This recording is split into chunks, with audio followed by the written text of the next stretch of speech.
Good morning. आज हम इस वीडियो में देखेंगे क्लास 10 के चैप्टर नंबर यानी कि 13 यानी कि अध्याय 13 में आज जो हम पढ़ेंगे पृष्ठीय क्षेत्रफल और आयतन।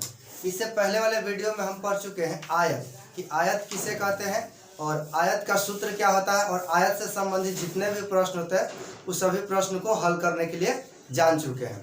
अगर आप उस वीडियो को नहीं देखे हैं तो इस वीडियो के डिस्क्रिप्शन में लिंक दिया हुआ है, आप वहां से जाकर के देख सकते हैं। तो आज हम इस वीडियो में देखेंगे वर्ग कि वर्ग क्या है। तो देखिए, वैसी आकृति जिसमें सभी भुजा आपस में क्या होता है बराबर होती है उसे हम क्या कहते हैं, वर्ग कहते हैं। जैसे चित्र दिया हुआ है ए बी सी और डी, यानी कि सभी का, यानी कि ये जो दूरी है ए और बी के दूरी जितना है उतना ही बी और सी का दूरी है, उतना ही सी और डी का दूरी है और उतना ही क्या है ए और डी का दूरी है। और इसमें क्या एक रहता है विकर्ण। तो इस प्रकार से सभी दूरी आपस में क्या होता है समान, यानी कि बराबर होती है, उसे हम क्या कहते हैं वर्ग कहते हैं। अब आती है बात सूत्र के कि वर्ग में सूत्र कौन कौन से होते हैं। तो देखिए, वर्ग में सूत्र सबसे पहले वर्ग का क्षेत्रफल देख लेते हैं। वर्ग का क्षेत्रफल, तो वर्ग का क्षेत्रफल का जो सूत्र होता है भुजा का स्क्वायर होता है। भुजा का स्क्वायर यानी कि भुजा का वर्ग, यानी इसे भुजा गुने भुजा भी कह सकते हैं। दूसरा नंबर आपका सूत्र होता है वर्ग का परिमाप। तो वर्ग का परिमाप का जो सूत्र होता है 4 इंटू भुजा, यानी कि 4 गुने भुजा होता है। ठीक है। और तीसरा नंबर जो आपका सूत्र होता है वर्ग का विकर्ण। वर्ग का विकर्ण। तो वर्ग के विकर्ण का जो सूत्र होता है √2 गुना भुजा। यहाँ पे आप बात ध्यान दीजिएगा, √2 गुना भुजा, यानी कि 2 जो है सिर्फ रूट के अंदर है, गुना के बाद जो भुजा है वो रूट के बाहर है। चलिए यहीं पे समझ लीजिए। अभी 3 और सूत्र, जैसे कि वर्ग का क्षेत्रफल दिया हुआ है, अगर इससे भुजा ज्ञात करने के लिए कहा जाए तो देखिए क्या होगा, भुजा इक्वल टू, यानी भुजा और जो फॉर्मूला होगा, यानी कि इधर स्क्वायर यानी कि वर्ग में है और वर्ग को हम इस तरफ भेजेंगे तो रूट बना दिया जाएगा, तो क्या होगा √अंडर क्षेत्रफल। यानी कि क्षेत्रफल के कंडीशन में वर्ग का जो भुजा निकालने के लिए होगा तो सूत्र होगा भुजा बराबर √अंडर क्षेत्रफल। उसके बाद देखिए वर्ग का परिमाप यहाँ पे दिया हुआ है और भुजा ज्ञात करना, यानी कि परिमाप के कंडीशन में अगर भुजा ज्ञात करना होगा तो लिखेंगे भुजा बराबर परिमाप बटे में 4। क्या होगा जी, परिमाप बटे 4, क्योंकि यहाँ से अगर भुजा हम निकालेंगे तो भुजा यहीं पे रख लेंगे और परिमाप के बटा में क्या भेज देंगे 4 भेज देंगे। तो परिमाप के कंडीशन में भुजा का सूत्र क्या होगा परिमाप बटे 4।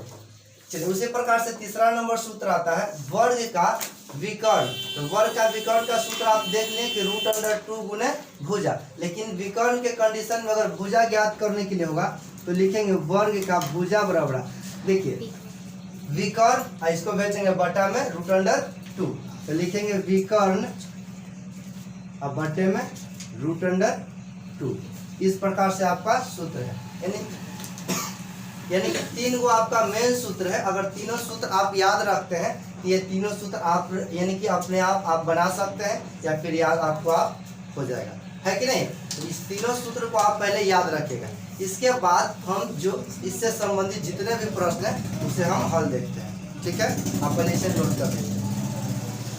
देखिए पहला नंबर प्रश्न आपका ये है कि किसी वर्गाकार वस्तु की भुजा 16 सेंटीमीटर है तो उस वस्तु का क्षेत्रफल क्या होगा। ठीक है, तो मान लीजिए कि कोई एक वस्तु है जिसका भुजा कितना दिया हुआ है जी 16 सेंटीमीटर, और पहले ही बोल दिया गया प्रश्न में कि वर्गाकार यानी कि वर्ग के आकार का है। ठीक है, तो वर्ग के आकार का एक चित्र बना लेते हैं। कोई एक वस्तु होगा ए बी सी और ये डी, कितना सेंटीमीटर इसका भुजा दिया हुआ है 16 सेंटीमीटर इसका भुजा दिया हुआ है कि नहीं। और इस चित्र में यानी कि इस प्रश्न में पूछा जा रहा है कि इसका क्षेत्रफल क्या होगा। तो क्षेत्रफल का सूत्र आप लोग जानते हैं, सबसे पहले यहाँ हल लिख देंगे। दिया गया है क्या दिया गया है वर्ग का भुजा बराबर, वर्ग का भुजा, तो वर्ग का भुजा आपका दिया हुआ है 16 सेंटीमीटर। तो वर्ग का क्षेत्रफल निकालेंगे, वर्गाकार वस्तु का क्षेत्रफल बराबर, क्षेत्रफल इक्वल टू, फॉर्मूला क्या होता है भुजा का स्क्वायर, तो भुजा के क्या कर देंगे स्क्वायर। अब देखिए भुजा कितना दिया हुआ यानी 16 सेंटीमीटर दिया हुआ, यहाँ लिखेंगे 16 और इसको क्या कर देंगे वर्ग। अब 16 में 16 से मल्टीप्लाई कर लीजिए, है ना, 16 में 16 से गुना करिएगा तो कितना आएगा 256 आएगा ना, 256।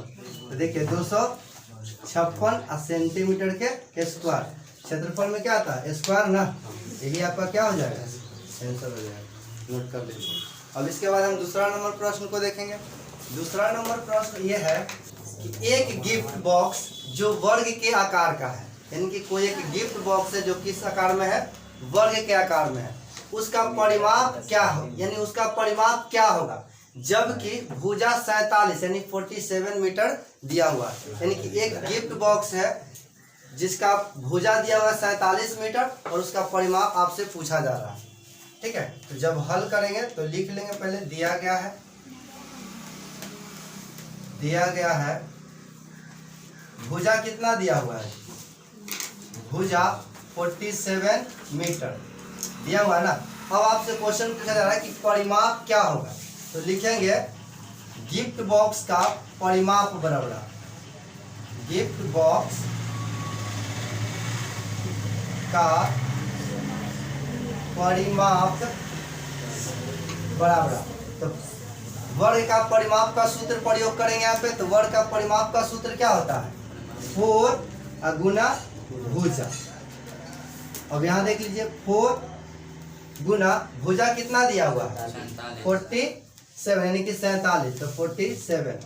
अब यहाँ पे गुना कर लीजिए, 7 चौको 28 की 8, हासिल के 2 बच गया और 4 चौके 16, 16 और 2 18, यानी कि 188 मीटर। यही आपका क्या हो जाएगा आंसर हो जाएगा, ठीक है। यानी कि गिफ्ट बॉक्स का परिमाप क्या हो जाएगा 188 मीटर, ठीक है। इसके बाद तीसरा नंबर प्रश्न है, उसको भी देख लेते हैं। अब देखिए तीसरा नंबर प्रश्न, तीसरा नंबर आपका प्रश्न ये है कि एक फूल की बगीचा जो वर्ग के आकार का है जिसका भुजा आपको दे दिया गया है 54 मीटर यानी कि 54 मीटर, तो उस बगीचा का विकर्ण क्या होगा। इस प्रकार से आपका तीसरा नंबर प्रश्न है। देखिए आप इसे हल कीजिए। देखिए दिया गया है, क्या लिख लेंगे दिया गया है, तो देखिए भुजा वाला दिया गया है, भुजा कितना दिया है, भुजा आपका 54 मीटर दिया हुआ है और आपसे क्वेश्चन में यानी कि पूछा जा रहा है आपसे कि बगीचा का विकर्ण ज्ञात करना है। तो लिखेंगे फूल की बगीचा का विकर्ण बराबर, तो विकर्ण का सूत्र हम आपको बता दिए कि वर्ग का विकर्ण का जो सूत्र होता है वो रूट अंडर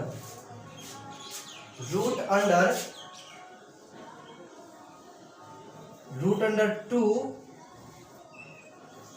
गुना भुजा, यानी वर्ग का विकर्ण जो होता है रूट अंडर 2 गुना भुजा।